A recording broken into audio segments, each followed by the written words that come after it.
Let's talk about reverse the flow. You see, nature always gets the final word. After nearly 40 years as a counselor, I've noticed something that should surprise no one. The more I studied, psychology, biology, anthropology, history, philosophy, you can't help it. And the lived experience of countless men, the more they all seem to point in the same direction. Nature. One of the great philosophers who reached the same conclusion was Arthur Schopenhauer.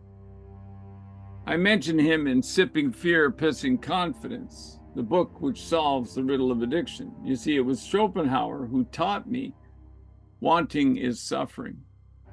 I thought that was an elegant way to put it. Wanting is suffering. He had observations about human pair bonds too. Nearly 200 years ago, he looked at the relationship between men and women, and he asked a remarkably practical question. He said, what arrangement gave children the greatest chance to survive? I often say the culture must function, must be set up for the benefit of children and not for the vanity of adults. Schopenhauer's answers had very little to do with romance. In Reverse the Flow, I explained how she is the burdened and precious creator of life. Pregnancy, childbirth, nursing, raising children required years of extraordinary investment. Men, on the other hand, carried a different burden: protection, provision, long-term commitment. He is the expendable male, powerful defender of life, creating enough safety and stability that both mother and children could flourish. Family. And from those realities emerged one of civilization's oldest understandings. She offered sexual exclusivity, giving a man confidence that the children he devoted his life to were indeed his own. He offered her protection, provision, and lifelong investment. Defend, deliver, decide. Their children received something neither parent could provide alone: stability.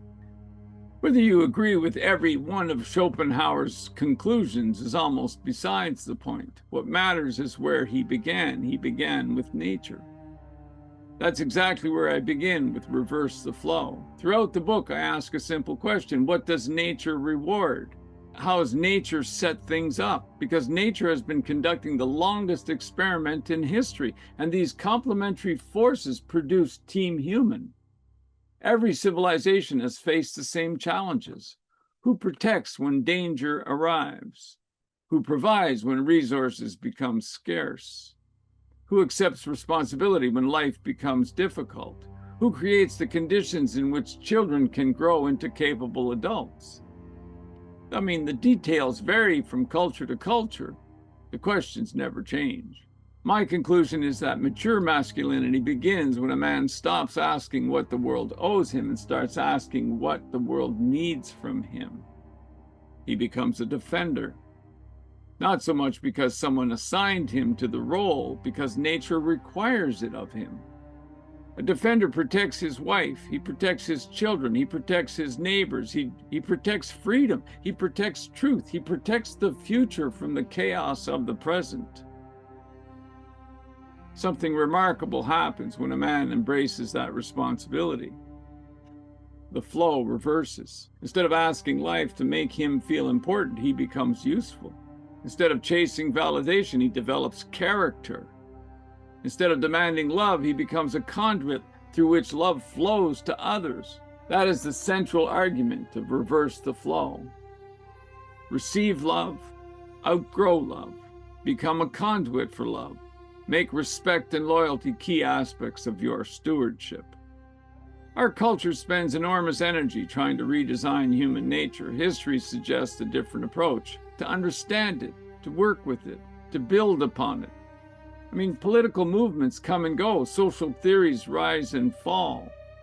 Entire civilizations even appear and disappear. But nature remains, patiently rewarding what works, patiently exposing what does not work. For example, feminism has been with us for roughly just over a century and a half. Nature's been shaping humanity for hundreds of millennia. Nature has quietly selected what works and what does not work across hundreds of thousands of years. That is the foundation upon which I choose to build. When those two disagree, I know where I'm placing my bet, because reality is a way of settling every argument eventually. And that's why I wrote Reverse the Flow. My concern has always been reality, because reality is where strong men must be formed. Reality is where healthy families are built. Reality is where civilizations endure. In the end, nature always gets the final word, doesn't it? So it's on nature, my fellow defenders, where we should place our bets. Stay powerful, true and free.